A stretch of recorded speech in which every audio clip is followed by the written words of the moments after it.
If you have even the slightest interest in basketball, I'm sure you've heard the name Wembanyama before. Sohan against this Smith. Back to Wembyama. Oh! Wembanyama three. Good! Including making 6 of their 8 threes. Wembanyama! Oh my God. Wembanyama on a pogo stick. You must be living under a rock if you haven't. Before being drafted, Wembanyama was proclaimed as the second coming of Jesus. Okay, maybe not Jesus, but that's how crazy the hype was. Gosh, he looks like someone who is kind of a product of what the new Hooper is supposed to look like. Everybody's been a unicorn over the last few years, but he's more like an alien. Are you definitely the future? I know the guy can play, but he was sold as the biggest thing to happen to basketball since LeBron James. This video is about if Victor is living up to that impossible expectation. For full transparency and context purposes, let me go ahead and be upfront. The San Antonio Spurs are my favorite basketball team. But at the end of the day, I'm a basketball fan first. I try to be as impartial and as fair as I can be. Having witnessed so many high draft picks not pan out for other teams, I'm very skeptical to players' success in college or other leagues translating to the NBA. So while I was excited about the idea of the Spurs drafting Wembanyama, I was worried people were blowing it out all out of proportions. The number of things being said about him before even being drafted almost felt like a marketing campaign. The best player to be drafted since LeBron. He will be the new face of the league. We have never seen anything like it. A generational, once-in-a-lifetime talent. Like, really? Just a quick reminder. Kevin Durant, Steph Curry, Paul George, Anthony Davis, Jason Tatum, Luka Doncic, Zion Williamson, and even Ja Morant, just to name a few, were all drafted after LeBron James.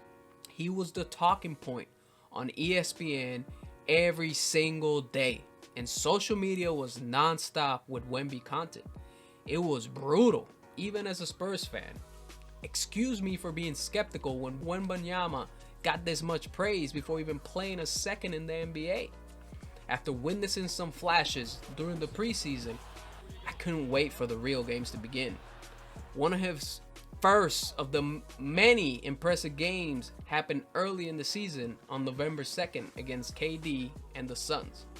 Wemby scored a double-double of 38 points and 10 rebounds with a 50% field goal percentage and a Spurs win. I'll take that.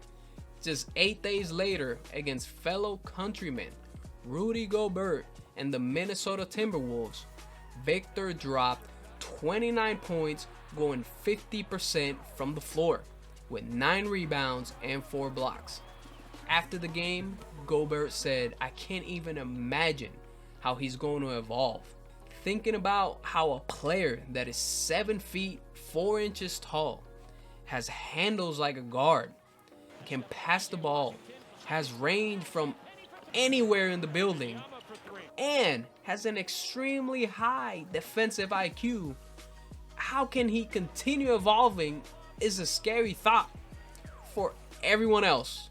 I'm a Spurs fan, so as long as he don't pull a Kawhi, we good. He's gone toe-to-toe against the top 3 players in the league already and didn't back down. Did he win? No. But he didn't quit on himself or his team. Even when Joel Embiid dropped 70 on him, he still had a good game. He just had a triple-double with blocks. He's a rookie. Getting timing down on blocks at the NBA level is ridiculously hard and requires experience regardless of how tall you are. His timing is so good that after getting faked by a pass, he was still able to block the shot without even looking. The behind the back dunk on Brook Lopez, blocking Giannis Antetokounmpo's dunk at the end of the game. Like, that's just one of the many plays. The spike blocked in Portland, nutmegs, the sham god on Gobert, This guy is ridiculous.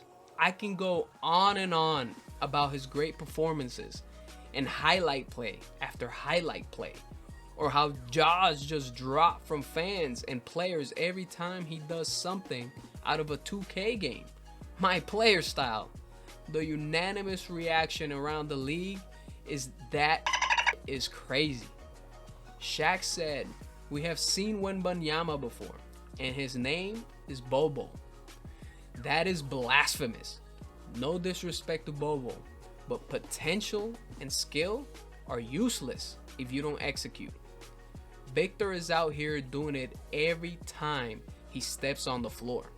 Chet Holmgren is another incredible talent, having an amazing rookie season of his own. But he is a piece in the well-oiled machine that is the OKC Thunder. Has he been a huge help to the team's success? Absolutely. Yet, he isn't the best player on his team. That distinction goes to MVP candidate Shai Gilgeous-Alexander. Wembanyama is the best player in San Antonio. And let us not forget, he is doing it all on a minutes restriction, while averaging 20 points and 10 rebounds with 3 blocks per game. Not only should he be the Rookie of the Year, but he should be first all-defensive team. The fact of the matter is, he can do it all. The guy's doing things we have never seen, let alone for a player his size. But is it enough to justify all the hype we were ruthlessly put through? Is he the next chosen one by the basketball gods? Only time will tell. First, he has to stay healthy, keep putting up numbers, and figure out how to win basketball games. Halfway through his first NBA season, it's looking pretty damn good. What do you think?